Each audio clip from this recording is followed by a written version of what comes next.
tam tam tam, je t'entends. Tam tam tam tam, je t'entends. Tam tam tam tam, je t'entends. Tam tam, je t'ai dans le sang.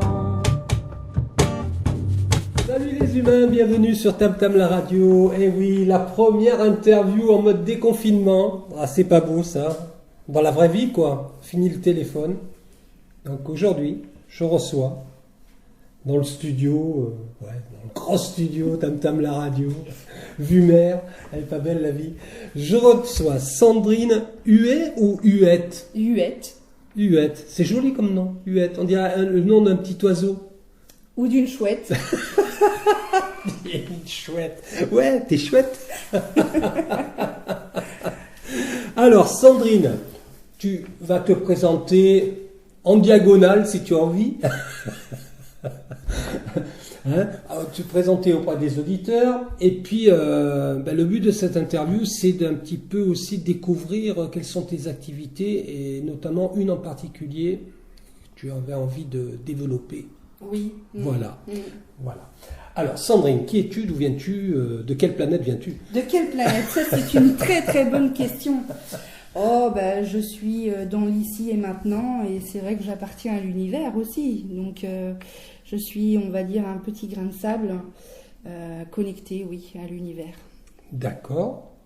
Comme moi, en fait. On va se présenter comme ça, ouais. Voilà. Ça me va bien. Nous sommes des petits grains de sable, de passage, et nous œuvrons autant que possible pour le bien commun.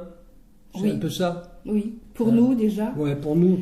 Et pour les autres. puis après, au mieux, quand on peut accompagner, effectivement. Alors, je dirais que tu accompagnes, hein. Tu accompagnes les gens. Oui, les enfants, Ouais.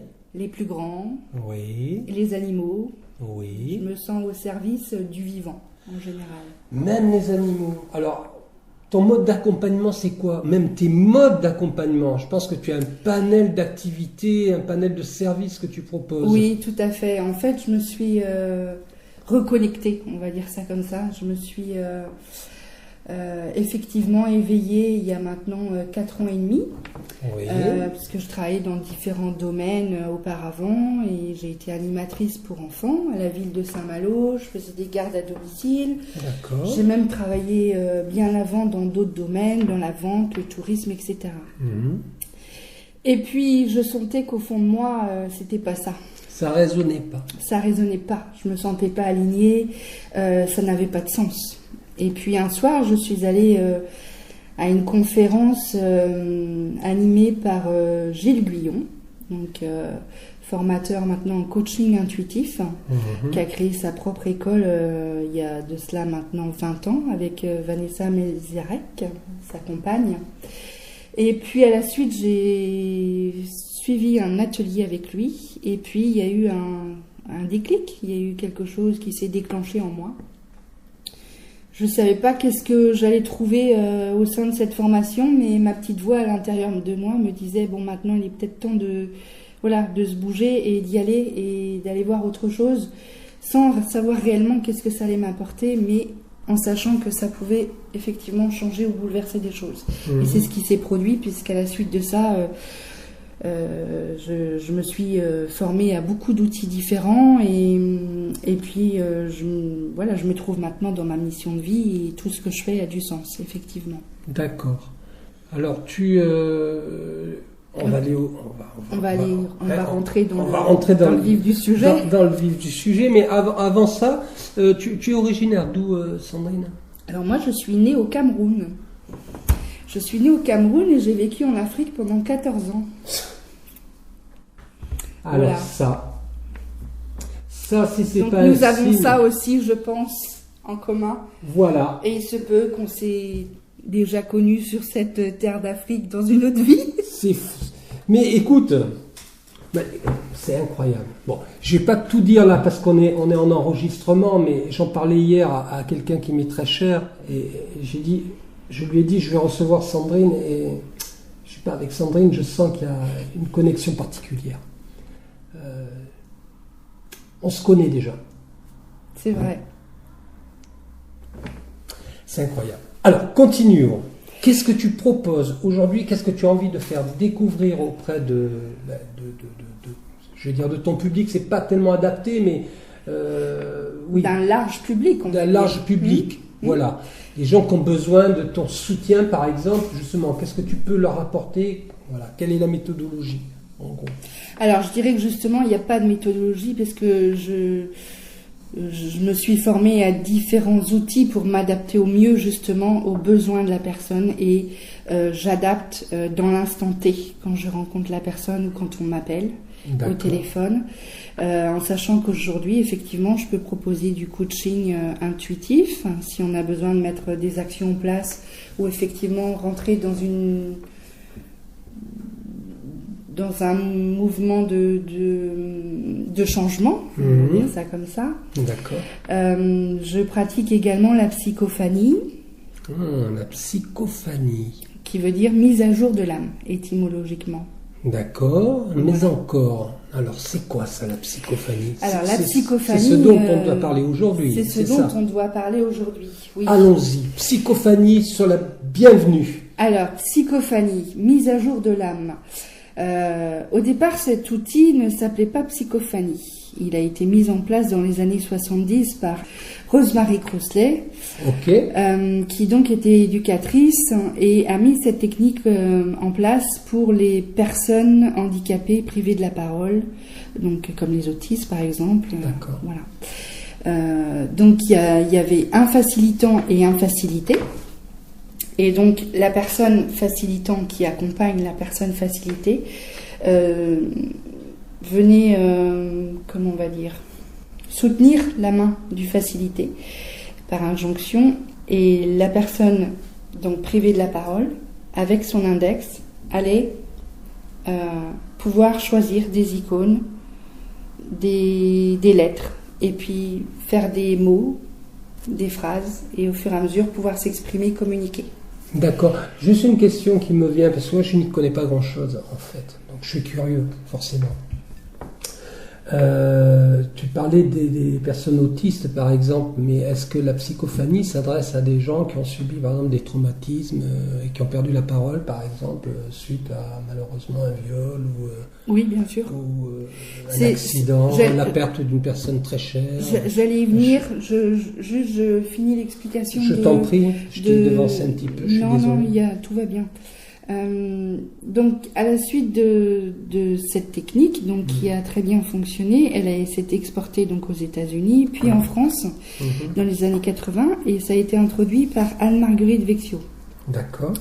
Qui, elle, justement, a bouleversé un petit peu l'outil et l'a modifié pour aller plus loin au niveau de la psyché. D'accord. Et pour pouvoir travailler également sur un côté plus profond au niveau émotionnel. Et surtout, le proposer à un large public. Donc, pas seulement les autistes, effectivement. Donc, ça s'adresse, moi je l'utilise pour les animaux, c'est-à-dire que je mets ma structure mentale à disposition, soit d'un enfant ou d'un adulte ou d'un animal. Et à partir de là, donc ça se passe par le biais de l'écriture, je vais recevoir, comme je l'ai dit tout à l'heure, des mots se forment, des phrases, et je reçois en fait toute l'intonation, toutes les émotions de la personne. Je suis catalyseur en fait, je suis intermédiaire, canal, et donc va s'écrire un texte. Et ressort tout ce que la personne a besoin d'exprimer. Donc voilà, ça peut effectivement aussi secouer, puisqu'on va sur des registres très profonds parfois. C'est impressionnant. Oui. Ouais, c'est impressionnant. Ça doit être une drôle d'expérience. Drôle, entre guillemets. On est face à soi-même. Ouais. Et on va dans les profondeurs de notre être. Quand on est prêt, bien sûr, quand notre inconscient est prêt à délivrer certaines parties dans nos ombres pour les mettre justement en lumière. Et cette technique s'applique à des personnes lambda comme moi, par exemple? Tout à fait. C'est-à-dire que une séance pour une personne comme moi, ça serait par exemple... quelles seraient les raisons pour lesquelles je viendrais te voir, par exemple? Voilà, la question se pose comme ça. Oui. Alors, Pour une personne lambda, soit, qui ne présente pas de handicap particulier au niveau de la parole, pourquoi utiliser la psychophanie? Voilà, oui, justement. pourquoi alors déjà, dans un premier temps, tout simplement par curiosité, parce que c'est un outil très particulier. Ensuite, parce que parfois on croit bien se connaître, et puis finalement on ne se connaît pas bien. D'accord. Donc on va aller regarder plus à l'intérieur de nous pour apprendre à mieux se connaître, On va mieux soulever se le définir. couvercle. C'est ça. C'est On ça. va soulever le couvercle. En bas dans la cave. On arrive à mieux se définir, à comprendre peut-être mieux notre mode de fonctionnement. On peut aussi effectivement aller écrire donc par mon intermédiaire des traumatismes enfouis, mettre des mots MOTS sur des mots MAUX. Voilà. Ou se conforter peut-être aussi par rapport Se à conforter dans des choix. dans ce que l'on ressent par rapport à certains mal-être et avoir des réponses, oui, des affirmations, dirons-nous. Oui, bien sûr. D'accord. Des affirmations, des confirmations de ce qu'on peut ressentir. Voilà. Des mémoires transgénérationnelles aussi. Ça, évidemment. Voilà, hein, puisque c'est vrai qu'on arrive, on est porteur de... On arrive toute avec une un package, histoire, hein. Oui, voilà, c'est ça. Avec plusieurs casseroles. Enfin, pour ceux qui croient à ça, bien sûr. Oui, bien sûr. Ceux ou celles qui... Mais j'ai envie de dire qu'on y croit ou qu'on n'y croit pas, c'est là, c'est dans les gènes. Hein. Ouais. Voilà, ça, de toute façon, c'est dans les gènes. Ça, c'est dans les gènes. Ça, on Donc peut ça, pas le on nier. est dans de la physique. On ne peut pas le nier. Oui, mais tout le monde n'a pas la capacité d'avoir ce regard Oui. sur soi. Tu Mais ça comprends? commence à... Je comprends. Mais ça commence quand même à s'ouvrir de plus en plus. Oui. Je pense qu'il y a une évolution telle de l'humanité et du cosmos que de toute façon, on n'a pas le choix. On monte dans le train ou on reste sur le quai. Maintenant, on voit bien de toute façon avec toute l'évolution, le regard de la physique quantique, on a de plus en plus accès aussi à des informations. Il se passe beaucoup de choses. C'est clair. Alors, comment ça se passe une séance chez toi, justement, psychophanie, pour une personne individuelle? Alors, on va parler, je ne parle pas de groupe, de séance de groupe. Je viens chez toi, on prend rendez-vous, comment ça se passe? Oui, alors on prend rendez-vous et effectivement, si on a la chance d'être sur le secteur, eh bien, on vient me voir au cabinet et si on ne peut pas être sur Saint-Malo ou le secteur, c'est pas grave, il n'y a aucune limite dans l'espace-temps. D'accord. Donc je peux pratiquer aussi à distance avec le nom et le prénom de la personne. Voilà. D'accord. Il y a une connexion qui s'établit, invisible. D'inconscient à inconscient, je mets ma structure mentale à disposition et c'est parti quoi. Et j'écris un texte. Bien. Les gens qui veulent te contacter, ils te contactent comment? Là, on va parler, c'est un peu plus prosaïque. Parce que Oui. là, on est dans le business. Eh Business bien, is business, adresse internet. Par téléphone. Par téléphone, Voilà. Et puis on peut aller consulter aussi mon site internet, donc www.huettesandrinethérapie.com. Voilà, tout est dit, on peut aller découvrir tout. Et même ton numéro de téléphone, tu peux le donner? Bah oui. Alors 06 86 10 02 55. Voilà. Puis Et ça ce sera avec grand plaisir voilà, que je répondrai à vos questions avant d'entamer une démarche pour tendre vers un mieux-être. Alors vous retrouverez bien sûr les coordonnées de Sandrine sur le site de la radio, hein, évidemment, de Tam Tam la radio, puisque associée à cette interview qui bien sûr sera diffusée sur la radio, mais elle est également en écoute sur le site de la radio. Voilà, et donc avec toutes les coordonnées de Sandrine, si vous avez besoin de ses services. J'ai envie de te poser une question, tu n'es pas obligé de me répondre, Sandrine, mais est-ce que tu as un exemple de rencontre comme ça autour de la psychophanie, quelque chose d'incroyable, tu vois, quelque chose d'époustouflant qui est arrivé, quelque chose qui t'a marqué lors d'une rencontre avec quelqu'un, en gardant l'anonymat de la personne, hein, bien sûr, ou des personnes. Est-ce que tu as un souvenir un peu extraordinaire? Tu sais que moi je suis friand des choses un petit peu comme ça. Oui, mais j'ai envie de dire chaque personne est unique Mais oui, je sais bien. Et donc elle va vivre son extraordinaire à son niveau à elle. Alors à ton niveau à toi, est-ce qu'il y a t'as eu un cas particulier qui t'a vraiment sidéré par exemple? Eh bien, peut-être je peux parler de mon cas. C'est-à-dire que moi, avant de me lancer dans la psychophanie, je suis allée tester, expérimenter. Donc j'ai fait une séance où j'étais en pleurs, parce qu'effectivement, tout ce qui était en train de s'écrire et de se dire résonnait en moi très profondément. Et sortie de cette séance, j'ai décidé de m'inscrire à la formation et 15 jours après, je montais à Paris avec ma petite valise et j'ai suivi le cursus pendant plus d'1 an. Donc oui, les mots résonnent. Il se passe plein de choses à la suite des séances de psychophanie.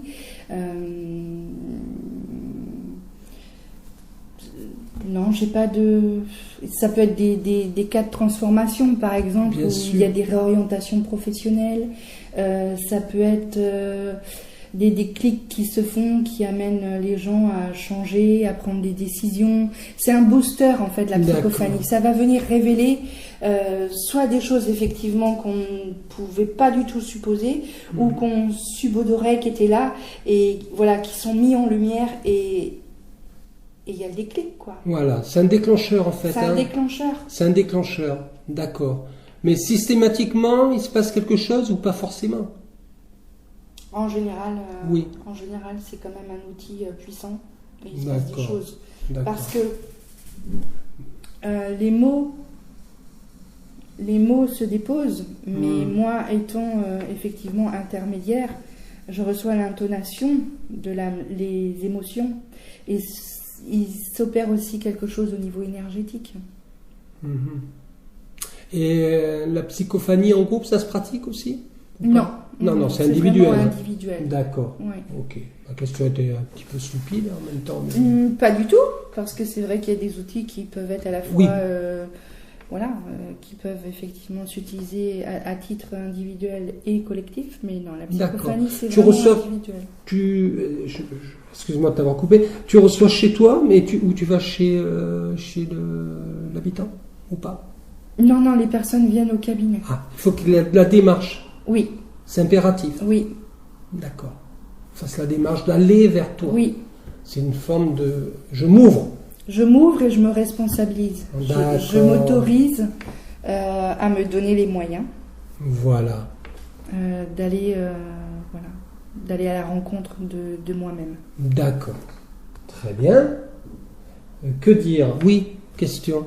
Oui. Avec ce qui vient de se passer, ce que nous traversons encore aujourd'hui à l'heure de cette interview, suite à cette grande période de confinement, tu as beaucoup d'appels? Je commence à avoir beaucoup d'appels parce que c'est vrai que les personnes... alors effectivement, il y a des personnes qui peuvent avoir vécu plus ou moins bien cette période et d'autres très bien, qui ne se sont pas sentis atteints.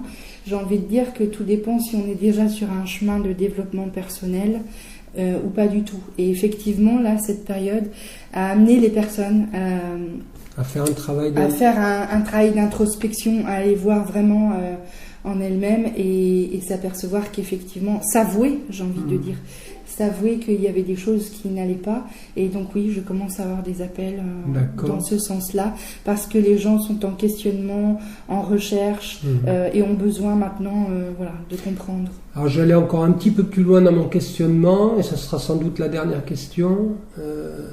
Qu'est-ce que tu ressens, toi, aujourd'hui, par rapport à ce qui se passe, et par rapport à cette question globale, et par rapport aux énergies qui ressortent de tout ça? Alors, je ressens deux courants en fait. Ouais. Vraiment les gens, comme je disais tout à l'heure, qui montent dans le train et qui sont prêts effectivement à se remettre en question, à se questionner, à s'améliorer, à aller vers un état d'être meilleur. Ou les personnes effectivement qui restent dans leurs habitudes, leurs comportements et qui ne font pas le souhait en fait de changer. Soit parce qu'elles ne le veulent pas, ou soit parce qu'elles sont en incapacité en fait de gérer. C'est trop dur pour elles en fait de rentrer dans leur peur, d'aller regarder. Voilà. Il y a des systèmes de résistance qui sont mis en place et qu'elles sont pas aptes en fait. Voilà, à casser des schémas, on va dire, ou à modifier effectivement leur comportement. Qu'est-ce que tu as envie de dire, on va conclure là-dessus, qu'est-ce que tu as envie de dire aux humains avec un H majuscule, comme j'aime bien les appeler? Voilà, d'être dans une énergie de joie et d'amour. C'est l'essentiel. C'est super. Et que si elles peuvent pas, eh bien, aujourd'hui, il y a plein de personnes et plein d'outils pour aller vers ça. C'est ça l'essentiel, c'est ça qui doit nous animer. D'accord. Bon, on va les quitter, les humains. On vous donne rendez-vous prochainement pour une autre interview dans l'émission Le Cri du Tam Tam. Tu es venu pousser ton cri dans la lumière, tu sais ça? Voilà. Allez, salut. Tam tam tam tam, je t'entends. Tam tam tam tam, je t'entends. Tam tam tam tam, je t'entends. Tam tam, je t'ai dans le sang. Tam tam tam tam.